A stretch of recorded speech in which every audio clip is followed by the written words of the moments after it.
Hey there, guys. Today we are back with some more overly sarcastic productions, this time with rulers who are actually good history hijinks. Now, before we dive in, make sure you go and check out the links in the description box below. I would love it if you joined the Discord and followed me over at Twitch. And also, please do go check out the gaming channel here on YouTube, yada yada yada. I fixed the brightness and whatever. I just had to, shut down the software, our recording software, and then reload it, and it worked. Fixed the problem of the brightness or whatever, the fucking shit that was weird. But, anyways, rulers who are actually good. Now, what are we defining as good is the question here. Are we talking about morally good? Very few of them. If we're talking who were like good governmental leaders, were able to get stuff done effectively, didn't fuck over everyone, just didn't get that many people killed, then, list jumps up a bit more, right? I would consider Alfred the Great as one of those kinds of rulers. Was he morally good? Up in the air. Because again, Anglo-Saxons did still have Anglo-Saxon society still had slaves. Slavery bad? I don't think I need to say that, but apparently there are people on the internet that will be like, oh, well, it was accepted at the time. It's like, just because it was accepted doesn't make it right, you motherfuckers. You use these, okay? You got one of these. They may be small, but they still, they're still there. Use them. It doesn't take much to figure out, just because a thing was accepted doesn't make it right. Oh, I know. Revolutionary concept, you fucking dumbasses. Anyways, let's dive in. History can be hard, right? Lots of timelines and players to keep track of, and discussions of the interplay between political. Julius Caesar, I would not consider. Well, Julius Caesar, I would also consider good in. Well, actually, you know what? Ooh, Julius Caesar's a tough one. We're going by my second definition until we hear otherwise. Until Blue tells us he is defining it as good morals. Julius Caesar, I would not. I mean, for the Roman people, right? If we don't consider, was he good for the Gallic people? Absolutely not. Was he good for the Roman people, Roman citizens? Yes, but also no, because his ambition did lead to his death, right? Like he didn't. Now, of course, what the senators did was essentially breaking with tradition, because if I remember right, you're not allowed to have weapons in that part of Rome. I'm remembering on previous videos of Roman history that we've watched. I don't believe weapons were allowed to be inside a certain part of Rome, or even within the city at all. I don't think.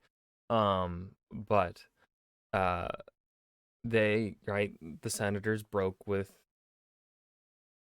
tradition, Roman tradition, to kill Caesar, which of course perhaps not something Caesar could have predicted, but Caesar, with all the stuff he'd been up to and had to deal with, he should have been aware of the fact that they were probably going to try and find some way to kill him. Whether they did it themselves or not, right? He should have been probably a bit more aware of that. And then, of course, he should have, his death leads to a civil war. Like, of course it would, right? That was going to be an obvious thing. Caesar hadn't secured power yet by the time of his death. So, essentially what Caesar was doing in his goal, in his ambition, was not good for Rome, I would say. But, of course, what he did, man, that one's tough. That one I land kind of down the middle on. Like a teeter-totter either way situation. Bring up one thing, but then you can also lead it to being a good thing, because what Caesar did lead towards is essentially, right, the death of the Senate, the death of the Roman Republic, though it had been dying for a while. But essentially, with the death of Caesar, that leads the way to, the first Roman emperor. And really that kind of, I would argue, perhaps helped Rome last longer. I don't think the Roman Republic would have um, made it as long as it did had it not been for them switching from a republic to the imperial system.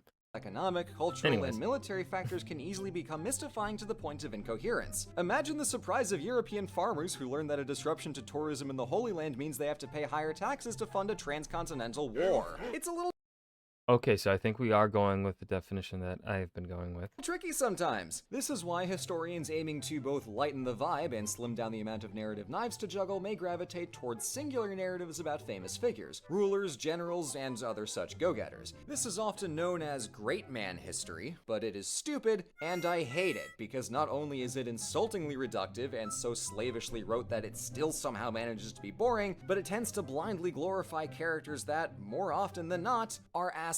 So let's try something else. We'll ditch the Okay, you know what's a little weird about this?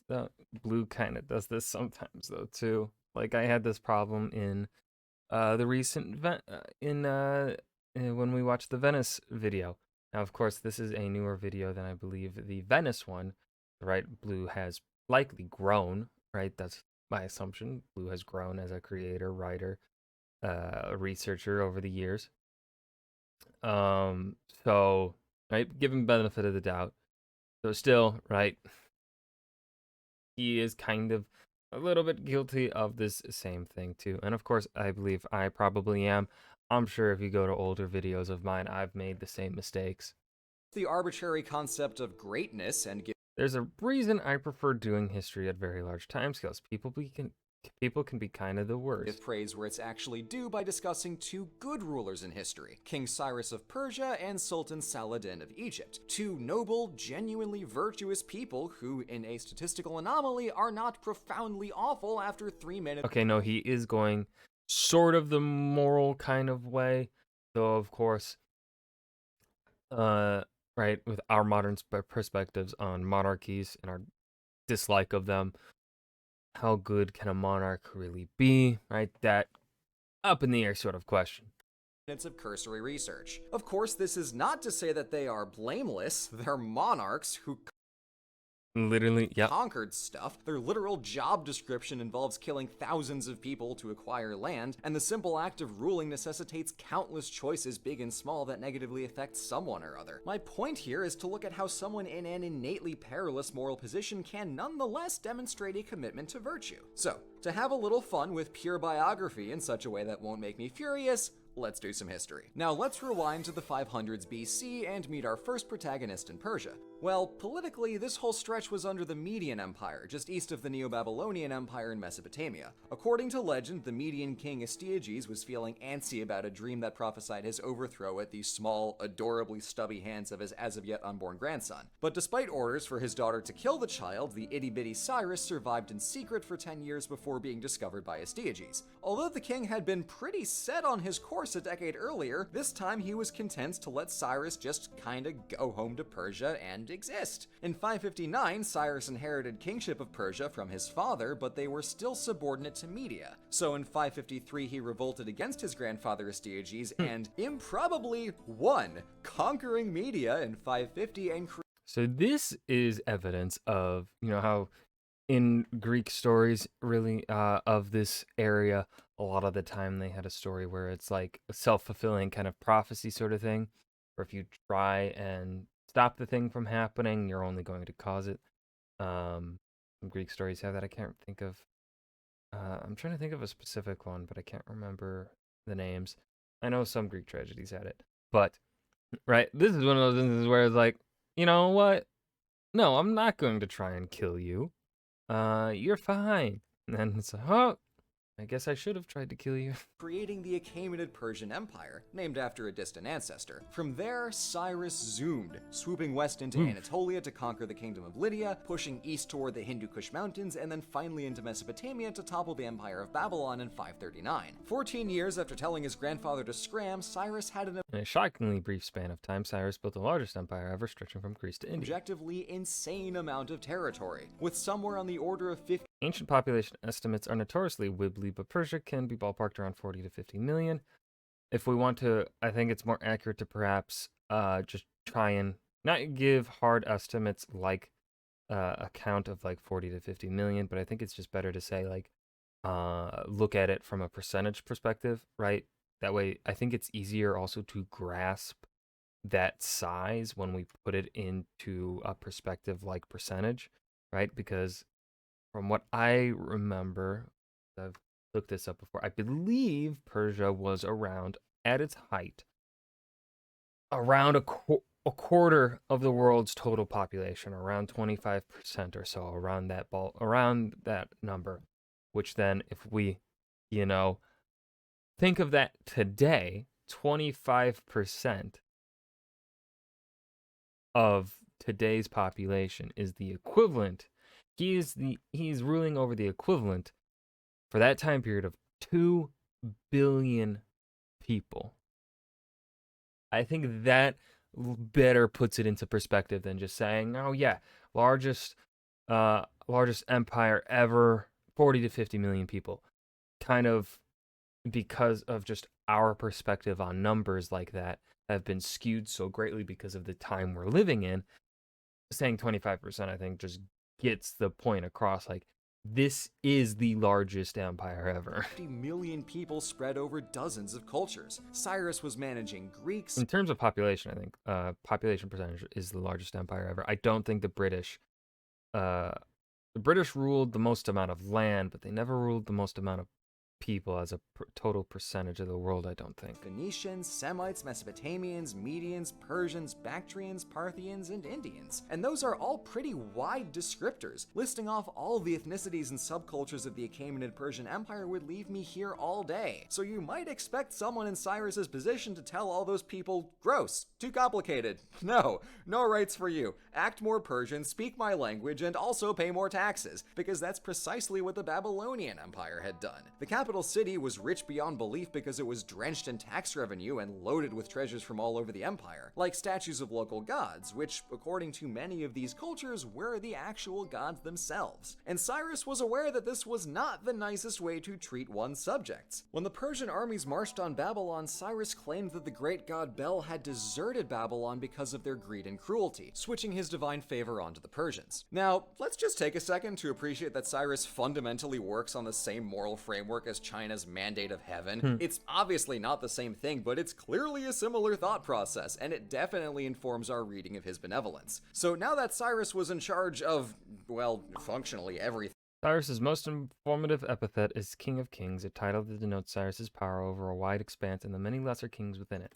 he made some changes, like sending divine statues back to what he called the places that made them happy, which is just so adorably sweet. He also allowed people to go back to their happy places, which is corroborated by a little source known as the Bible. Because after Israel was conquered by Babylon, the temple in Jerusalem was destroyed and most Jews were deported to Mesopotamia. Cyrus undid all that, allowing Jews to return home and even sponsoring the construction of a new temple to replace the first one. Many Jews were content to stay in big city Babylon, but the migration back to the Levant had a huge cultural and theological impact on Judaism as a whole. The books of Isaiah and Ezra describe how nice it is to be treated like people, despite their difference in religion and ethnicity, but if we had more sources from around the empire, I'm sure we'd have lots of stories like this, as official records indicate multiple repatriation and reconstruction programs. But all this pan-imperial benevolence wasn't just for warm, fuzzy feelings, because Cyrus was extremely pragmatic. He recognized where Media and Babylon failed, and knew that the disparate parts of the empire would be happy if they could practice their customs in peace, and if the economic infrastructure of the empire brought wealth into the provinces rather than just yanking it out as taxes. So Cyrus and his successors worked to connect the empire and facilitate trade by building Famous road stretch from coins, and Anatolia to standardizing weights and Mesopotamia, measures. connecting After regions. Oh, I forgot to pause. Connecting regions of the empire, otherwise too distant to trade. I'm trying to find a good spot to chime in here, because I do think one thing that kind of happens when you get into talking about this is you can kind of forget that, again, these are people born and raised to rule, right? He was Cyrus was born to be king of Persia. He just went a little bit further than and became king of kings, right? he was born to be a ruler. So he understands the weight of, he understands political power. He understands politics to a degree that perhaps us in the modern age may never know, because us watching and me, we aren't, you know, a part of that uh, court culture of the time. Um, and so he understands politics and things like that. And so it's also like, again, time and time again, when people do that, like, it's just, I don't understand why empires and rulers tend to always, I guess, absolute power corrupts and absolute power corrupts absolutely. You know, if we want to go with that quote, um, that perhaps once people get in power, they just lose themselves, lose their brain, and just get stupid and just start being stupid. And Cyrus here is one of those people that took power, did not let it lose his brain, and he was able to like realize the best way to maintain power is to do this, is to let the people be the people, let the people keep their cultures, and don't take the money away from the people. It's literally so simple. Humanity would live under a dictatorship if they were ruled like they were ruled under the Achaemenid Empire. I 100% guarantee you, every single most people would be like, yeah, this is cool. We can have a single dictator so long as, you know, the money isn't getting taken away. I can worship how I please. I can do as I please. As long as the laws aren't overbearing, as long as, you know, if there is a famine or sickness that comes my way, the central government will be there to help. If literally, if you just do all of that, you can be a fucking dictator for eternity. Most people are likely not going to care because their needs are met, right? They are able to be happy. They are able to express themselves. If you let people do that without fear that they are going to lose their heads for it, people aren't going to care who's ruling over them, so long as who is ruling over them isn't bearing down on them too much. It's that simple. It's not a hard thing to grasp. I don't understand why no government in the world does like if you it's just like I just don't understand government. I just don't. I guess I just don't understand people in power. After completing his conquest, Cyrus led with kindness and backed it up with actions that would directly ensure the long-term stability and well-being of the Persian state. Man, it is amazing what happens when you actually try. Our next subject won't move us very. Because again, being like that means you are also going to have, right? If you're not being overbearing, there's no reason for the people below you to give you trouble. So then you can only, what will then come to be, especially in a monarchical society, right? You will have ambitious lesser kings, right? But because you treat the people kindly, the people aren't going to rebel. You can focus your efforts on maintaining control over the nobility, over the people that actually are a far lesser percentage of the population, right? And that is much easier to control, right? Be kind to the masses, be a bit more strict on the people, on the other people that could potentially challenge you. Very far, but we will time skip about 1600 years ahead, which lands us in the Holy Land during the Crusades, so I'm already not having fun. Politically, this corner of the world was crowded, with Crusader states hugging the Levantine coast, and a smattering of small Muslim vassal states sandwiched between the Egyptian Fatimid Caliphate and the Seljuk Sultanate. Our protagonist, Salah ad-Din, was born Yusuf ibn Ayyub in northern Mesopotamia, where he was educated in language, theology, Islamic political and military history, and science. But medieval Muslim scholarship was almost always fantastic, so this really shouldn't be surprising. There was, however, no substitute for experience, and as a young adult, Saladin accompanied his uncle on a campaign to Egypt, where some clever politics, a victory in battle, and maybe assassinating the Fatimid vizier resulted in Saladin becoming vizier of Egypt. And thanks to the fortuitous death of a couple caliphs, Saladin ruled his new Ayyubid Sultanate by 1174. And boy, he could have done a, You know, There are a lot of problems with the movie Kingdom of Heaven. The director's cut, of course, is the version to watch, but I really like the portrayal of Saladin in that movie. I really like the actor that played Saladin, but also just like the way they portrayed him. I thought he was well done. Been a while since I've watched the movie though, so hopefully it has it's aged well.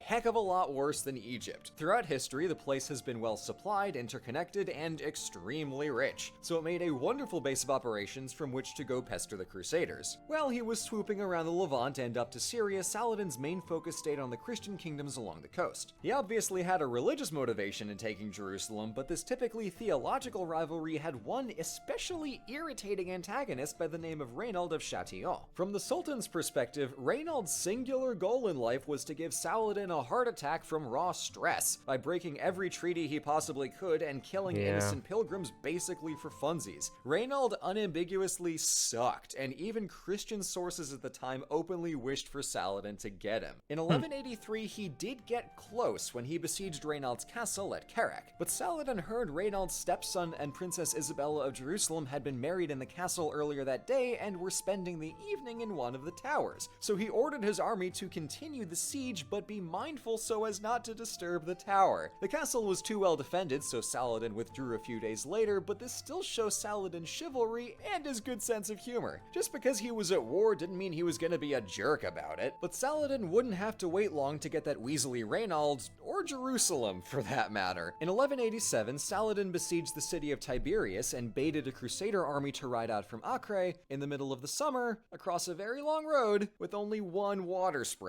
When Saladin subsequently ambushed the army... I was waiting for him to mention this. I was like, is he going to mention it? I couldn't remember the name of the battle or the exact situation of it, but I was like, there's a battle where Saladin was pretty brutal to the Crusaders.